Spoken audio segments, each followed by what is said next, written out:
Here's how your cabinets start. I've got the stock. You can see it's rough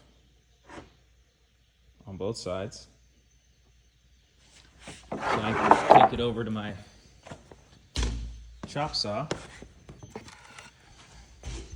and I chop it down to length.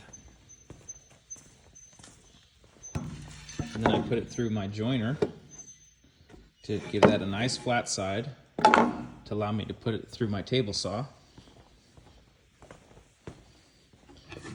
And you gotta have a super straight side in order to put it through the table saw. And I run it through my table saw. Then I bring it over here and I run it through my shaper to put that groove in there. And these are for your door cases or your door frames.